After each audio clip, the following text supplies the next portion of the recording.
The dust of Redemption, Texas, tasted of rust and regret.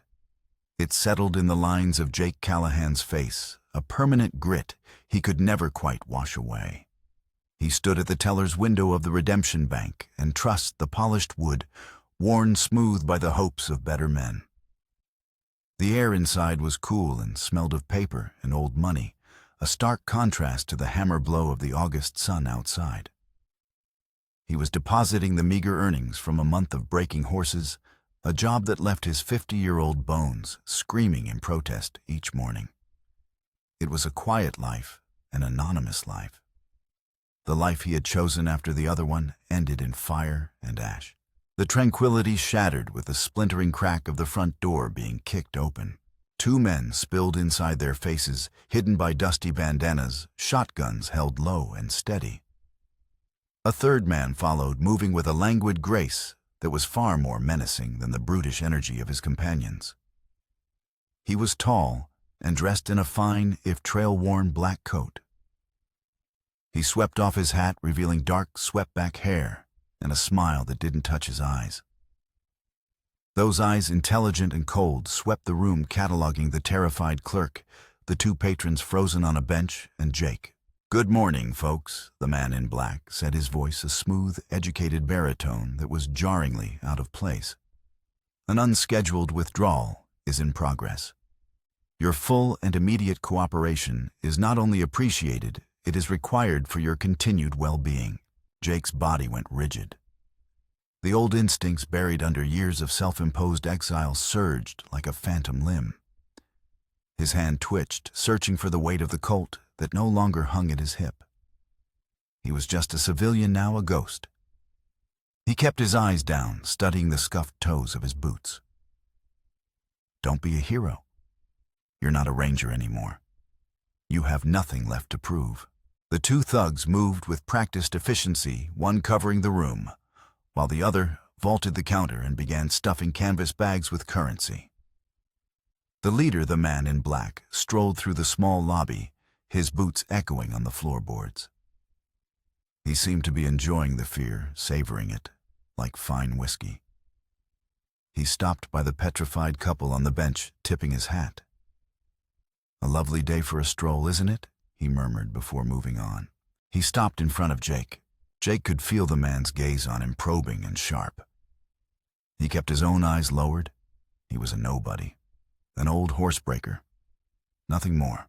"Well now, what have we here?" the leader drawled. He was close enough now that Jake could smell the faint, incongruous scent of bay rum. A man who doesn't startle easily. "I find that interesting." Jake remained silent, his heart a slow, heavy drum against his ribs. The man clicked his tongue. "Look at me when I'm speaking to you. It's common courtesy." Slowly, deliberately, Jake raised his head. His eyes, the color of a faded blue sky over a sun-bleached prairie, met the leader's. For a split second, something flickered in the man's cold gaze, a flash of recognition, of triumph. Jake's blood ran cold. This wasn't random. The leader's smile widened. "There we are." His gaze drifted down from Jake's face to the center of his chest, where a thin silver chain disappeared beneath his shirt. With a flick of his wrist, he reached out his fingers, hooking the chain and pulling. The chain snapped. In the man's gloved hand lay a simple silver locket tarnished with age and dented at the corner. It was not a request. It was a violation. A deep seismic tremor of rage shook Jake, a fury so potent it almost broke through his carefully constructed dam of apathy. He saw a flash of a woman's smile, heard the echo of her laughter. "Elena, give it back." Jake's voice was a low growl, rough from disuse. The leader chuckled, a soft predatory sound. He held the locket up, letting it swing gently. "Give it back. But I've only just acquired it. One should always admire a new acquisition." With his thumb, he clicked open the clasp. Inside, nestled against worn velvet, was a miniature portrait, hand-painted with delicate precision. a beautiful woman with dark, intelligent eyes and a smile that promised a world of kindness. My. She was a lovely thing, the man whispered, his voice laced with a strange, mocking sorrow. A real tragedy, what happened to her. The world narrowed to the space between them. The bank, the money, the other robbers, it all faded into a dull roar. How did he know? How could this stranger know about Elena? Jake lunged. It was pure instinct, a desperate, animalistic bid to reclaim the last sacred piece of his shattered life. He was fast for his age, the years of ranger training not entirely gone. His hands closed around the man's wrist, his fingers like iron bands. The man in black didn't flinch. He moved with a snake's speed. He twisted his body using Jake's own momentum against him and brought the butt of his pistol down in a sharp, brutal arc against the side of Jake's head. Light exploded behind Jake's eyes. The floor rushed up to meet him, the impact jarring his teeth. The taste of blood and dust filled his mouth. Through a swimming haze, he saw the leader standing over him, calmly tucking the silver locket into his vest pocket. "Foolish old man," he said, his voice dripping with condescension. He looked over at his men who had finished their work and were watching their shotguns still aimed at the terrified patrons. "We're finished here."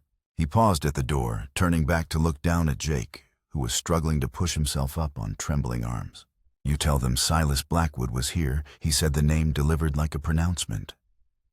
"And tell them he always collects what he is owed." He placed his hat back on his head, gave a final mocking tip of the brim, and stepped out into the blinding Texas sun, leaving behind a looted bank and a man whose soul had just been robbed for the second time in his life. The silver locket and the face inside it was gone. The days that followed the robbery were a blur of dust and silence. The local sheriff, a young man with more ambition than experience, had asked his questions and taken his notes. But Jake knew it was a fool's errand. Silas Blackwood and his men had vanished as if the parched earth had swallowed them whole. The stolen money was the town's primary concern. But for Jake, the money meant nothing. Blackwood had taken the only thing of value he had left. Jake retreated to his homestead, a small dilapidated cabin, squatting on a few acres of unforgiving land, miles from town. It was a place defined by absences, the absence of laughter, of comfort, of the scent of wildflowers Elena used to keep in a jar on the windowsill. Now it just smelled of old wood, stale coffee, and solitude.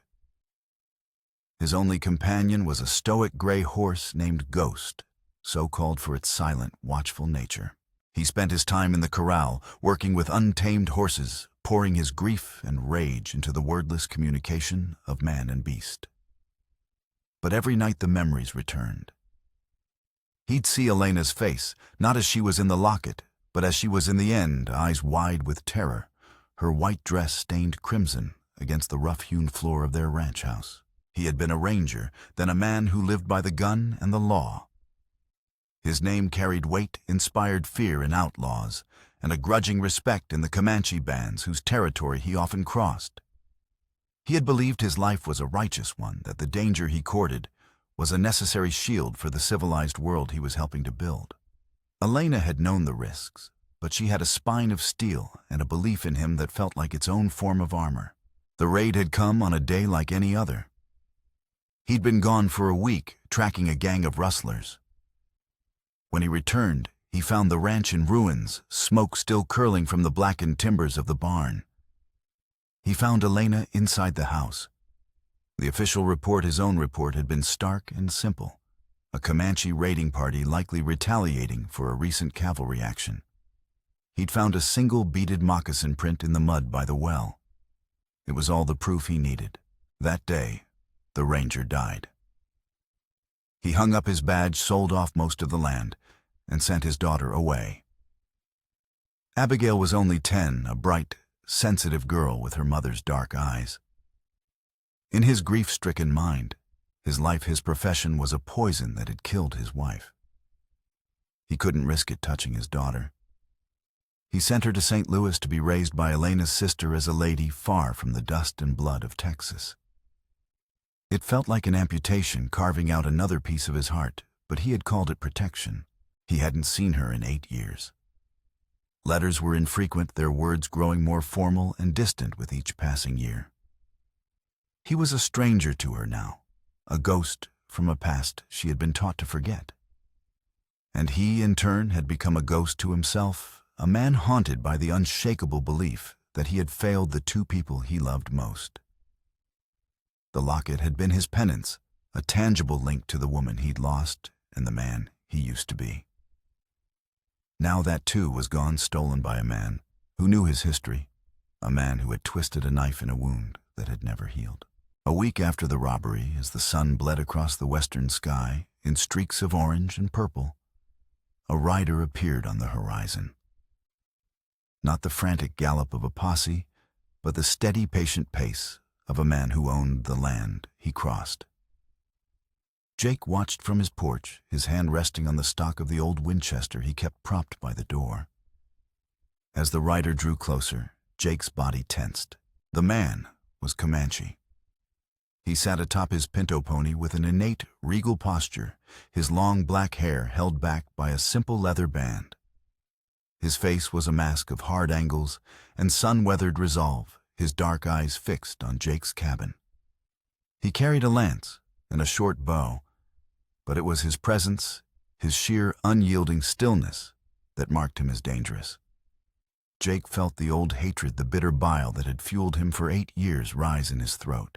The warrior halted his pony a respectful distance from the cabin and dismounted. He stood silently waiting. "State your business," Jake called out, his voice a harsh rasp. The Winchester was now in his hands, held loosely but ready.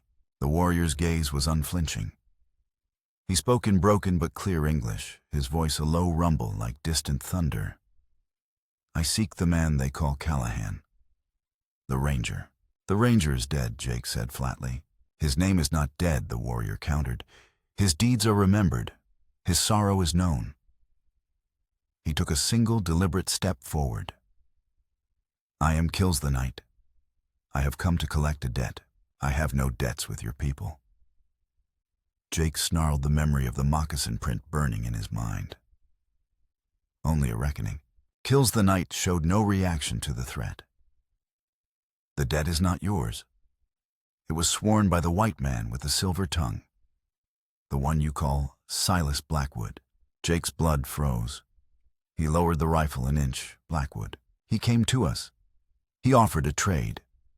Kills the Night's voice was devoid of emotion, a simple recitation of fact. "Information.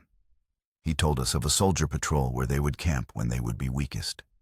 He said they were responsible for the burning of your ranch, for the death of your wife. He said it would be justice." Jake stared, his mind struggling to process the words. A setup. It had all been a setup. "My warriors took the justice he offered," Kills the Night continued. "Many soldiers died. But it was a trap. A larger force was waiting. My brother was killed. My son. The information was a lie designed to destroy us." The pieces began to fall into place, forming a picture of chilling, malevolent complexity. In exchange for this justice, Blackwood swore an oath. Kills the Night set his eyes boring into Jake's. "He promised us a gift of great value. Something from the man he claimed was his enemy, the Ranger who hated our people. A payment for the blood of my family." A wave of nausea washed over Jake as the terrible purpose of it all became horrifyingly clear. The bank robbery hadn't been about money. It had been an overture. "Blackwood has vanished," Kills the Night stated. "His promise remains. An oath was sworn. A debt must be paid. According to the laws of my people, the debt falls to the one whose name was invoked." He paused, letting the final devastating words land with the force of a physical blow. "He promised us your daughter." The world tilted the horizon, spinning in a nauseating blur. Abigail. The name was a ghost on his lips, a memory of pigtails and scraped knees. The daughter he had sent away to keep her safe, to insulate her from the violence of his world, was now at the very center of it. A pawn in a twisted game of revenge he didn't begin to understand. No. Jake breathed the word a raw, hollow sound. He raised the Winchester, the iron sight wavering as he centered it on Kills the Knight's chest. You'll never touch her. Kills the Knight remained perfectly still, his expression unreadable. This is not my choice. It is the law of the oath. Your Blackwood has bound us together. If you refuse, my warriors will see the debt paid in blood. Your blood. Her blood. It does not matter to the spirits. Balance will be restored. He wasn't threatening. He was explaining a terrible, immutable fact. But she will be taken. One way or another. Jake's finger tightened on the trigger. He could kill this man. He could fight the warriors who would inevitably follow. He could die here in the red dust and it would all be over. But it wouldn't save Abigail. They would find her. They were warriors of the plains, relentless and resourceful. A girl from the city would be no match for them. His death would only make her capture or her death a certainty. A bitter metallic taste filled his mouth. He was trapped. 8 years of hiding, of running from his past, and it had not only found him, it had found his daughter. He lowered the rifle, the wooden stock suddenly feeling immensely heavy. The fight drained out of him, replaced by a cold, sharp-edged despair. What do you want from me? He asked, his voice dead. Bring her, Kills the Knight commanded. Bring her to the place of the weeping rocks 2 moons from now. If you do this, the debt is paid. The blood feud with Blackwood becomes mine alone. If you do not, we will come for her. Without another word, the Comanche warrior turned, mounted his pony, and rode back the way he had come. A stark silhouette against the dying light. Jake stood on his porch, the Winchester hanging limp in his hand, watching until he was gone. He was alone again. But the silence was different now. It was no longer empty. It was filled with the name of his daughter and the ticking clock of an impossible choice. He had to go east. He had to journey back into the civilized world he despised to find a daughter who despised him and bring her back to a fate worse than death. The ranger wasn't dead after all. He had just been given a new and final mission. The journey to St. Louis was a reverse pilgrimage into a life he had forsaken. The train ride was a suffocating torment of clattering steel coal smoke and the press of bodies. People spoke too loudly about things that didn't matter. The cities were a chaotic jumble of brick and noise, a world so alien from the vast silent plains that it made his teeth ache. He felt like a caged animal, his instincts screaming for open sky and solid ground. He found the address on a manicured street lined with tall, stately homes. Gas lamps stood like sentinels on the corners, and the air smelled of damp earth and money. He stood for a long time on the walkway, staring at the house where his daughter lived. It was a fortress of respectability with crisp white curtains and a polished brass knocker on the door. It was everything he had wanted for her, everything he was not. A woman with a severe face and Elena's dark eyes answered the door. Her sister Martha. Her expression soured the moment she recognized him. Jacob. She said, her voice thin and cold. What are you doing here? Is something wrong? I need to see Abigail.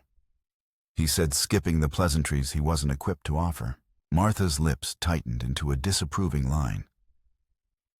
Abigail has a life here. She's preparing for her examinations. She has suitors. She doesn't need disruptions. The unspoken words hung in the air. She doesn't need you. It's not a request. Jake said, his voice flat. From behind Martha, another voice, clear and sharp, cut through the tension. Let him in, Aunt Martha. Abigail Callahan stepped into the hallway. The girl he remembered was gone, replaced by a young woman of 19. She was tall and slender, dressed in a fashionable high-collared dress that seemed to constrain her. but there was nothing constrained about her gaze. Her mother's eyes, dark and intelligent, appraised him with a cool, unnerving clarity. She was beautiful, but there was a hardness in her expression that hadn't been there in the child he'd sent away. He stepped into the immaculate foyer, his dusty boots a sacrilege on the polished floor. The silence between them was a chasm 8 years wide. "Father," she said the word of formal, brittle courtesy. "This is an unexpected surprise." "We need to talk," he said, feeling clumsy and out of place. "Alone."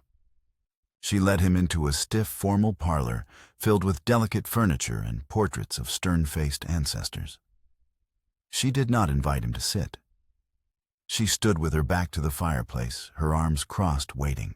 He tried to find the words, but they were like stones in his throat. How could he explain the impossible? The blood oath, the Comanche warrior, the ghost of Silas Blackwood. It all sounded like a madman's rambling. "You have to come with me." He finally managed the words blunt and inadequate. "Back to Texas." A bitter, humorless laugh escaped her. "Back to Texas, to what, that ruin of a shack you live in? That wasteland that killed my mother? I think not. My life is here. You're in danger, Abigail. Danger." She raised a perfectly sculpted eyebrow. "The only danger I've ever been in was when I was with you. You, the famous ranger who brought death to our doorstep and then ran away." The accusation was clean and sharp as a razor. It cut him deeper than any bullet ever had. "This is different," he insisted, his voice rising with desperation. "There's a man. His name is Silas Blackwood." He told her everything.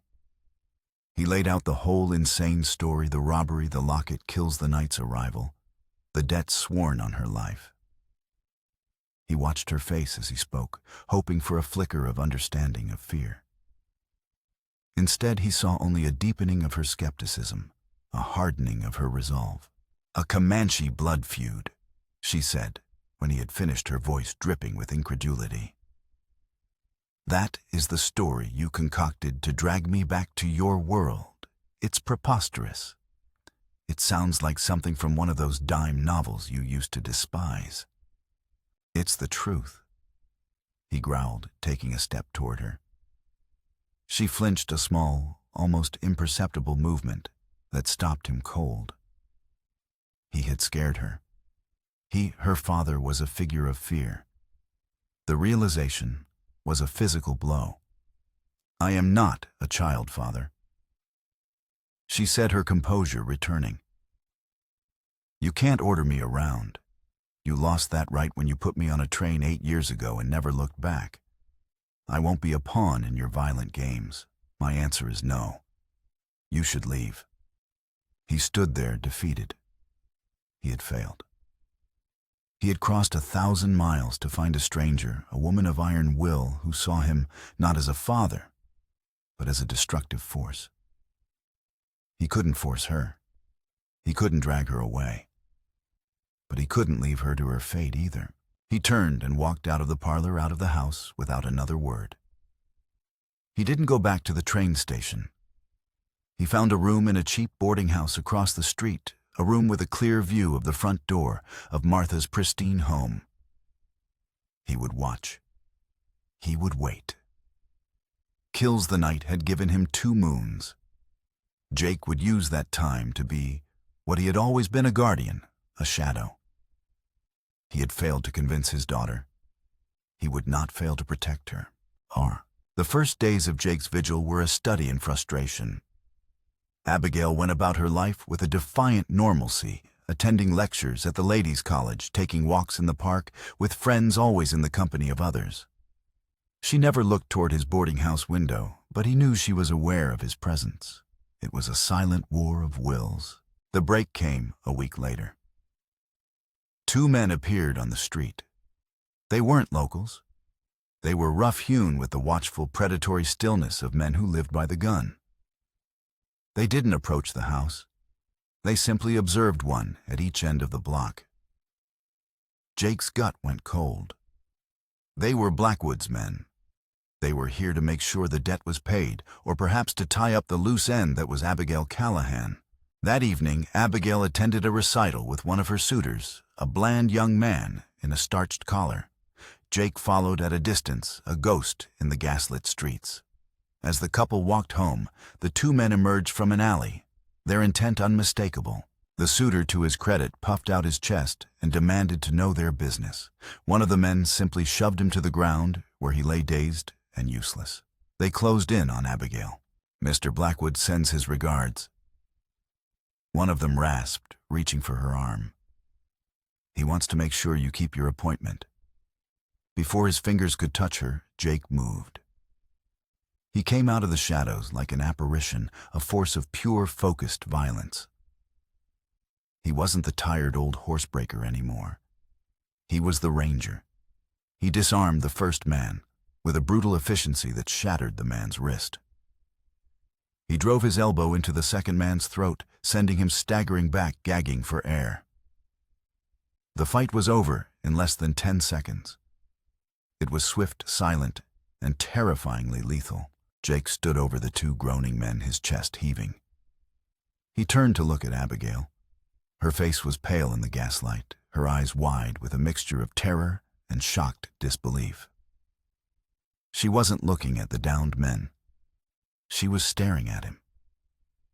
For the first time, she was seeing the man from the legends, the man whose reality she had so vehemently denied. The violence he had just unleashed was not a story from a dime novel. It was real. And it had just saved her life. "They work for Blackwood." He said, his voice low and hard. "They won't be the last. Do you believe me now?" She didn't answer. She just stared, her carefully constructed world of books and recitals lying in pieces at her feet. Without a word, she turned and ran back to the house. But Jake knew something had changed. The wall of her disbelief had been breached. The next morning, she appeared at the door of his boarding house. She carried a single small carpet bag. Her face was pale but resolute. "You were right," she said, her voice quiet but steady. "I'm not safe here." She met his gaze, and for the first time, he saw not a resentful stranger, but a flicker of the daughter he remembered. A flicker of trust. "Tell me what we have to do." The journey back to Texas was a stark reversal of Jake's trip east. Where he had felt caged and suffocated, Abigail seemed to wither. The plush, velvet seats of the train became a prison, the endless clatter of the wheels a funeral drum. With every mile that pulled her from her life in St. Louis and dragged her deeper into the raw, unforgiving landscape of the West. A layer of her polished refinement seemed to flake away, revealing the frightened young woman beneath. They spoke little. The silence between them was no longer born of anger, but of a shared, unspoken dread. Jake found himself watching her, studying the subtle shifts in her expression. He saw her flinch at the sight of a pistol on a fellow passenger's hip, saw her gaze linger on the vast, empty horizon, with a look of profound loss. He had torn her from her world, and was leading her toward an unimaginable fate. The guilt was a physical weight in his chest. Their first real test came when they disembarked at a dusty railhead town to buy supplies and horses for the final leg of their journey.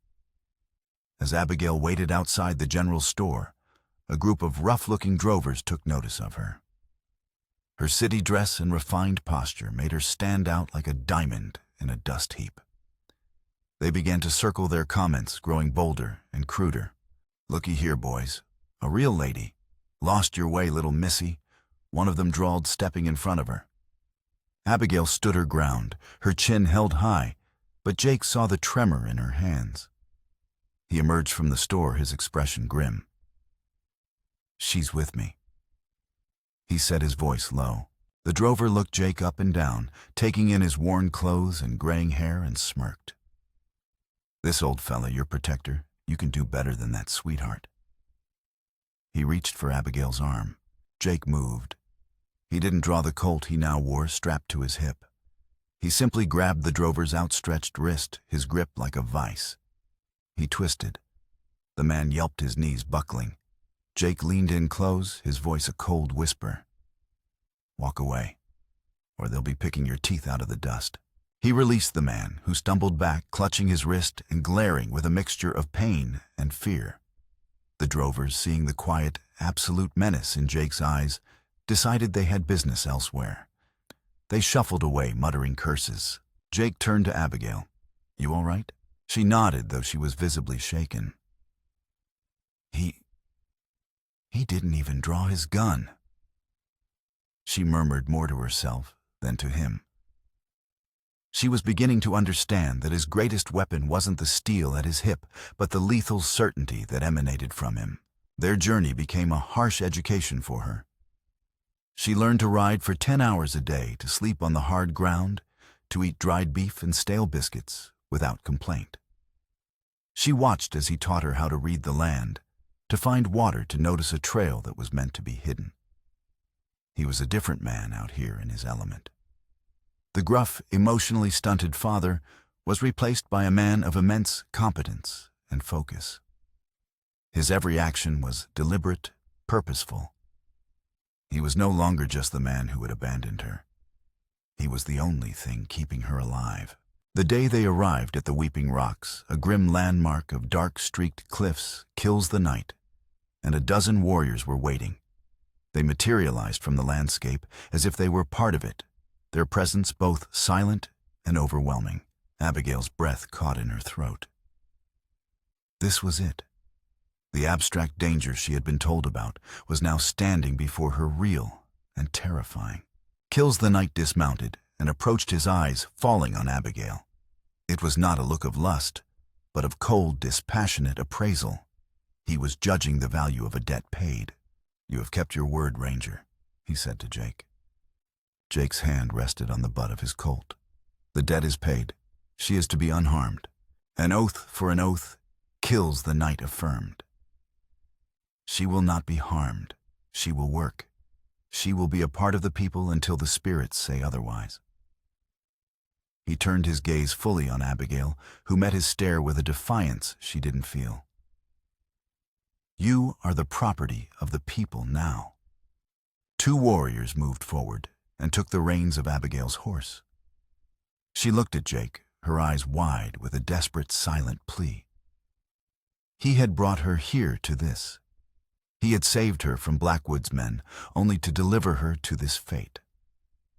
The flicker of trust that had been born between them died in her eyes, replaced by the raw, agonizing pain of ultimate betrayal. He could do nothing but watch as they led her away, swallowed by the procession of warriors. He had kept her alive, but he had sacrificed her freedom. As he stood alone in the shadow of the Weeping Rocks, Jake Callahan knew that the cost of protecting his daughter may have been her soul. The Comanche camp was a hidden world nestled deep in a winding canyon, invisible from the plains above. For Abigail, it was the end of the world she knew. The initial shock gave way to a cold, simmering rage. She was no longer a person. She was a commodity, a payment for a debt she had no part in. Life in the camp was a trial by fire. She was an outcast, the Wasichu, the white woman. She was given the most grueling menial tasks, fetching, water-scraping buffalo hides, until her hands were raw and bleeding, tending the smoky fires.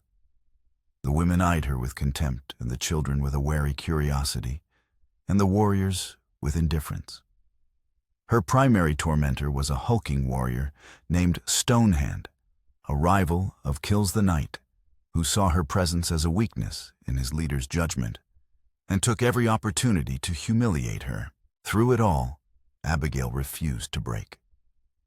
The defiance she had shown her father now became her shield.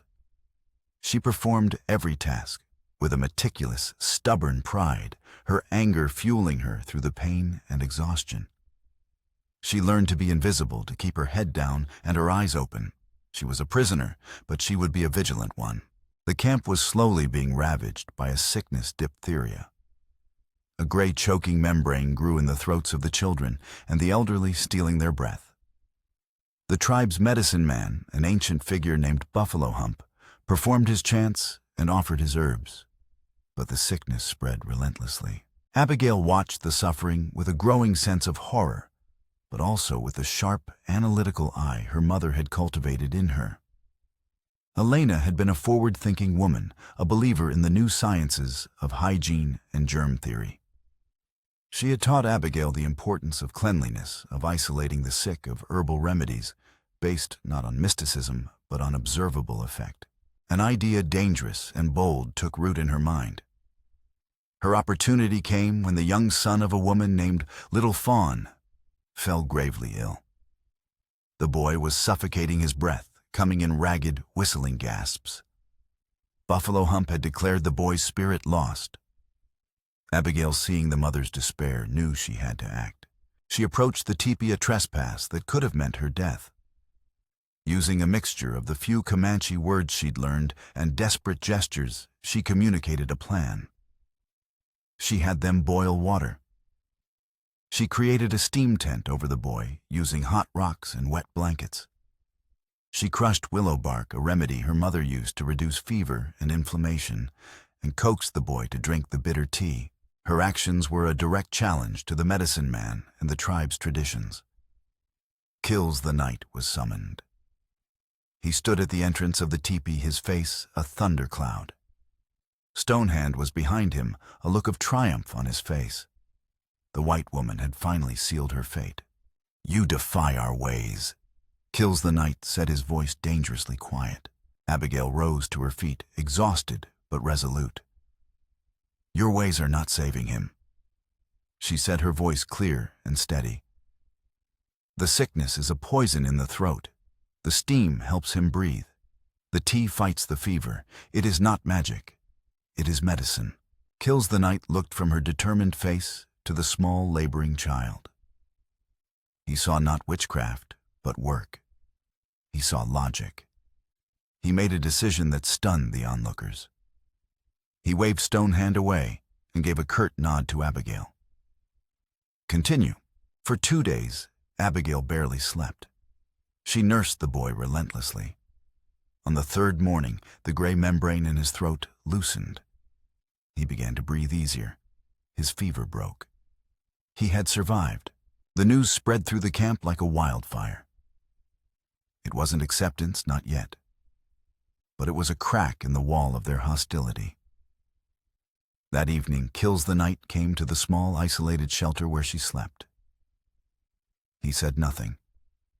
He simply placed a warm, thick buffalo robe on the ground before her and walked away. It was not a thank you. It was an acknowledgement. Abigail's role began to shift. She was no longer just a captive. She was a resource. Other mothers came to her in secret. She taught them her methods, always careful to frame her knowledge not as a replacement for their beliefs, but as a different kind of weapon against the sickness. She and Kills the Night began to talk. He was curious about her knowledge about the world she came from. She in turn learned about his people, about the pain of losing his family in Blackwood's trap. A tentative, unspoken respect grew between them. He was a leader burdened by the slow death of his people. She was a woman using her mother's legacy to survive. They were two people from different worlds, bound by a shared enemy and a desperate fight for the future. Abigail had come to the camp as a payment, but she was slowly, inexplicably becoming its salvation.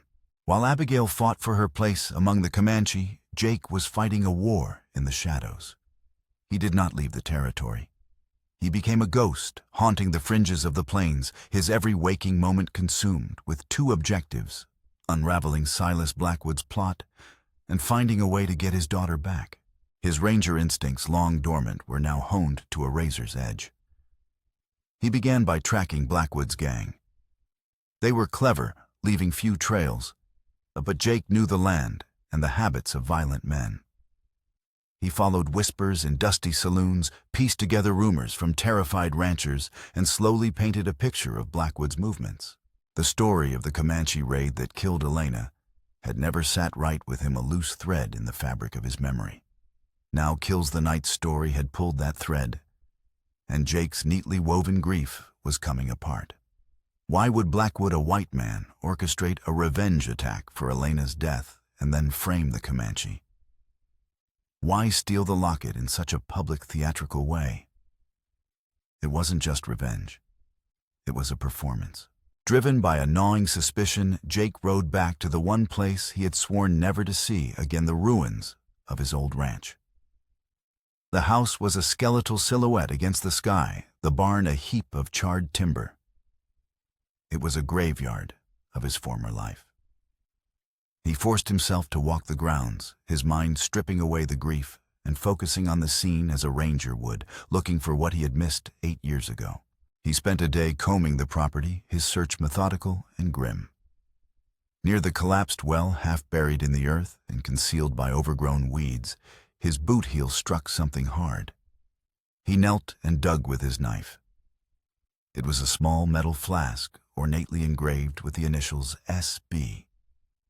It wasn't Comanche, and it smelled faintly of expensive bay rum, the same scent he had noticed on the bank robber, on Silas Blackwood. The flask was a key, unlocking a door in his memory. Elena had an estranged brother, a charming ne'er-do-well younger sibling named Silas, who had been disowned by their family back east for his gambling debts and shady dealings. Jake had met him only once briefly years ago. He had forgotten him, dismissed him. Elena rarely spoke of him, her words always tinged with sadness and shame. The pieces slammed together with the force of a physical blow. The raid wasn't a raid. The men weren't Comanche. It was Silas. It had always been Silas. His pursuit of Blackwood's gang became an obsession. He finally cornered one of them, a wounded straggler left behind after a botched robbery in a line shack north of the Cimarron River. The interrogation was short and brutal. Jake wasn't a lawman anymore. He was a father and a husband demanding answers. Under the cold persuasion of Jake's Colt, the man's story spilled out in a torrent of fear. Silas Blackwood was indeed Elena's brother. He had always been pathologically jealous of Jake, resentful of the life his sister had chosen. He believed Elena's inheritance, a modest sum she kept in a lockbox at the ranch, was rightfully his. 8 years ago, he and his men had gone to the ranch to steal it. They had worn disguises, intending to make it look like a random act of frontier violence.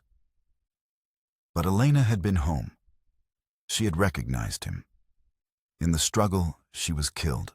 Panicked, Silas staged the scene, planting a few Comanche artifacts he'd acquired to misdirect the investigation. Knowing Jake's history with the tribes would make him the perfect vengeful believer. The past 8 years of Jake's life, his grief, his hatred of the Comanche, his estrangement from Abigail, had been built on a foundation of Silas's lies. The final devastating piece was the Comanche debt. It was a complete fabrication. Silas had never sworn an oath to Kills the Night. He had simply used the Comanche, feeding them false information to get them massacred, a cruel act of chaos, to provide a believable backstory for his ultimate goal to deliver Abigail into the hands of the very people Jake blamed for his wife's death. It was a revenge plot of breathtaking cruelty, a symphony of psychological torture designed to destroy Jake from the inside out. The rage that filled Jake was a white-hot, purifying fire. His grief was burned away, replaced by a singular, cold purpose. As he rode away from the line shack, leaving the outlaw tied up for whatever justice the territory might provide, he knew his mission had changed. This was no longer about rescuing his daughter from the Comanche. It was about saving them all from Silas Blackwood. Just as Jake uncovered the horrifying truth, Silas Blackwood made his final decisive move. His intricate web of deceit was unraveling. Perhaps the captured gang member had been found, or perhaps his spies had reported Jake's inquiries. Whatever the reason, the time for subtlety was over. His plan for a slow, torturous revenge had failed. Now only scorched earth remained. With the bulk of his gang, a small army of the territory's most ruthless killers, he descended on Kills the Night's hidden canyon. The attack came at dawn, a brutal, merciless assault. They came not as raiders, but as exterminators. The camp was thrown into chaos. Warriors caught by surprise fought desperately to defend their families. The air filled with the thunder of rifles and the screams of the wounded. Amidst the carnage, Silas Blackwood himself rode into the camp, his eyes scanning the terrified faces searching. He found Abigail as she was trying to drag a wounded child into the relative safety of a rock overhang. He dismounted, that cruel, gentlemanly smile playing on his lips. "Niece," he said, the word a venomous perversion of family. "I do apologize for the mess. It seems our little arrangement has run its course." Abigail stared at him, her mind reeling. This was the man her father had warned her about, the architect of her fate. "Come with me," he said, his voice soft, but his eyes were chips of ice. "Your father has proven to be a greater nuisance than I anticipated. It's time for a new plan." Before she could react, he grabbed her, his grip like iron, and hauled her onto his horse. As he wheeled around to leave Kills the Night, his face a mask of fury, charged through the smoke and chaos, a war lance in his hand. He launched himself at Silas, but one of Blackwood's men fired the bullet, catching Kills the Night in the shoulder, sending him staggering to the ground. Silas laughed. A valiant effort, but futile. He spurred his horse and galloped out of the canyon, Abigail his prisoner, leaving a scene of devastation behind him. His new plan was already in motion. He sent a rider with a message to a rival tribe, a notoriously hostile band of Kiowa warriors. The message was simple. He had a prize for them: the daughter of the famous Ranger Callahan, a valuable hostage. In exchange, he wanted an alliance and safe passage. He would frame Kills the Night's decimated people for the broken treaty that would surely follow. The result would be a full-scale war, a conflagration that would consume the Comanche, the Kiowa, and any soldiers caught in between. It was the ultimate act of destruction. If he couldn't have his perfect revenge on Jake, he would burn Jake's world to the ground. Jake arrived 2 days later. The stench of smoke and death hung heavy in the air. The canyon was a scene of mourning, the surviving Comanche tending to their wounded and grieving their dead. He found Kills the Night sitting by a low fire, his arm bound in a crude sling, his face grim. There was no animosity between them now, only a shared burning hatred for a common enemy. "He has her," Kills the Night said, his voice a low rasp. "He rides for the Cimarron Breaks. He plans to trade her to the Kiowa." Jake looked at the wounded warrior, at the broken people around them. They had been victims of the same lie that had poisoned his life for 8 years. "They were your people," Jake said, his voice thick with a guilt he couldn't articulate. "The soldiers, the ones you fought. It was a trap set by Blackwood." Kills the Night nodded slowly. "I know. The brave heart, your daughter. She has a clear mind. She saw the pattern in his poison. She warned me that Blackwood played games with two faces. A fragile, powerful bond was forged in that moment of shared truth. An uneasy alliance born of desperation and a mutual thirst for justice. The Kiowa will be at the place they call the Devil's Jaw." Kills the Night said, rising to his feet, pain tightening his face. "A box canyon. A good place for an ambush? A bad place to be caught in a storm." Jake looked to the west. The sky was a bruised, angry purple. The air was heavy, charged with electricity. A storm was coming. A big one. "He can't have her." Jake said, his voice like flint. "Let's go." Together, the wounded Comanche chief and the resurrected Texas Ranger, followed by a small, grim party of surviving warriors, rode out of the ravaged canyon. They rode toward the Devil's Jaw, toward a final confrontation that would take place in the heart of a raging storm. The Devil's Jaw was a fitting name. It was a deep, narrow box canyon, its sheer rock walls rising like jagged teeth toward the bruised and turbulent sky. The wind howled through the entrance, a mournful, predatory sound. Jake kills the knight and his 5 remaining warriors surveyed the scene from a high ridge, the first fat drops of rain beginning to splatter against the dusty rock.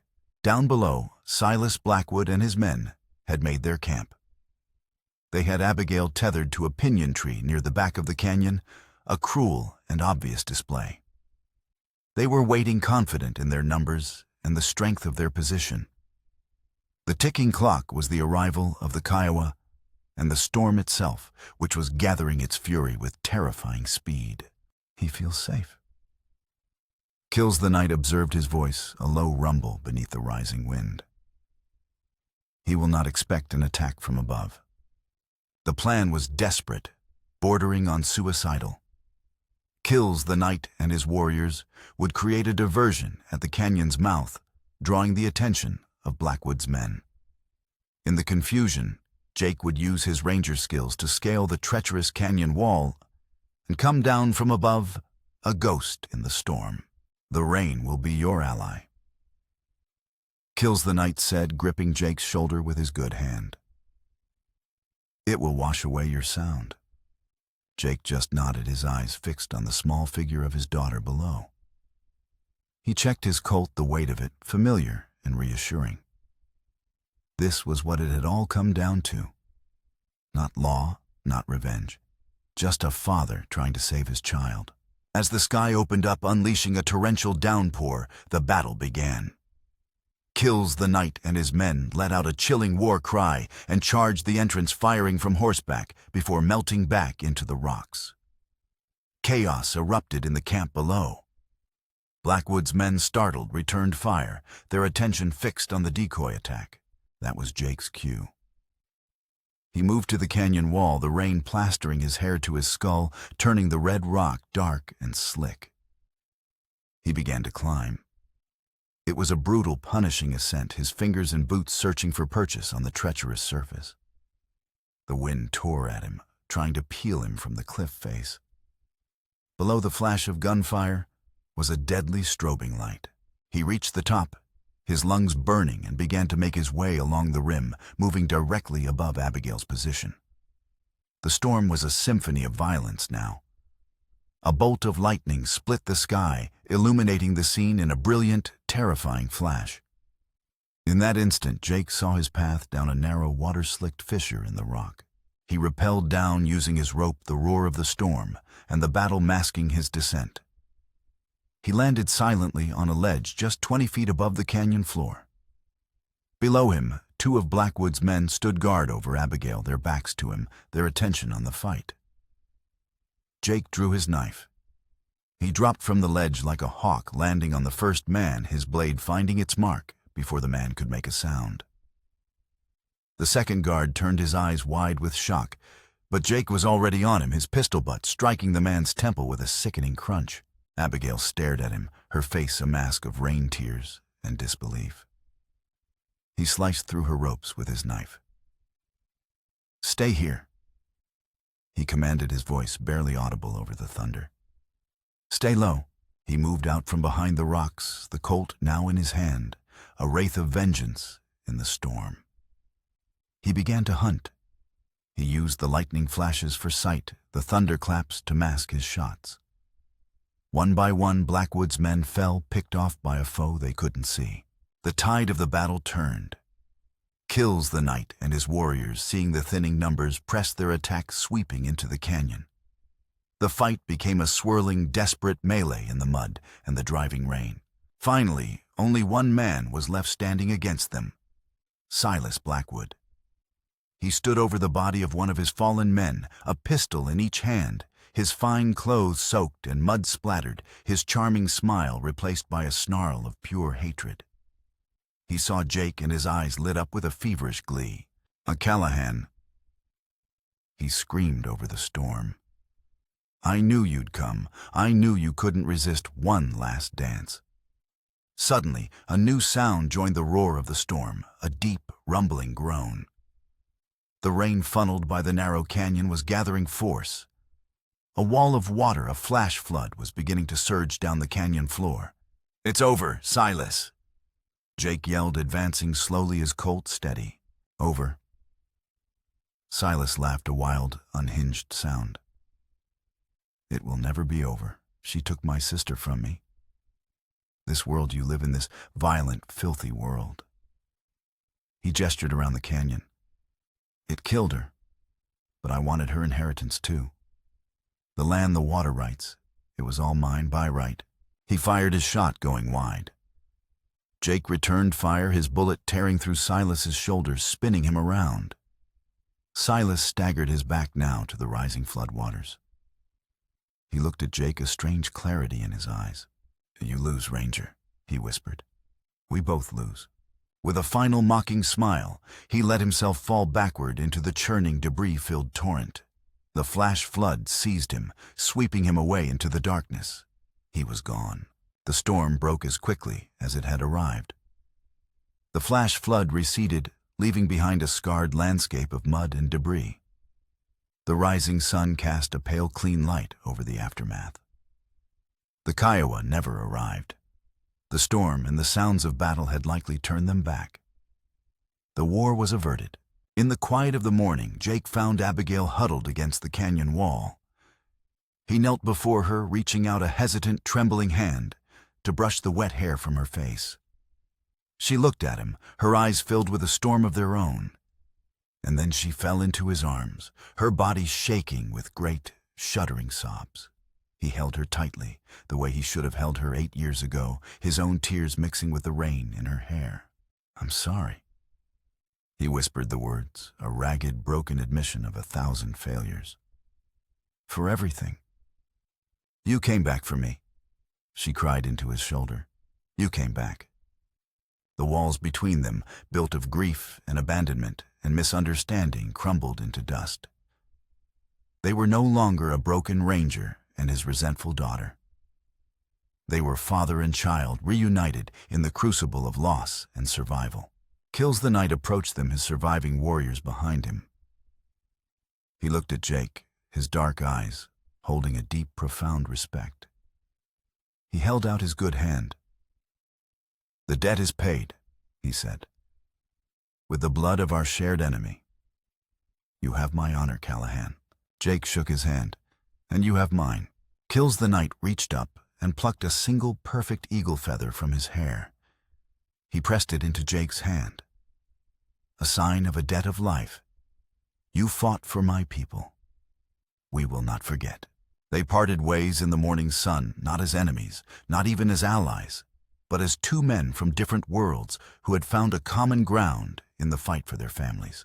Months later, the Callahan Ranch was no longer a ruin. It was a place of new beginnings. Fresh timber framed a modest but sturdy new house. The barn was rebuilt. The scent of sawdust and hope replaced the stench of ash and regret. Jake worked the land, the simple, honest labor, a balm for his soul. But the heart of the new ranch was Abigail. She had not returned to St. Louis. She had found her purpose here in the land that had once been the source of her greatest pain.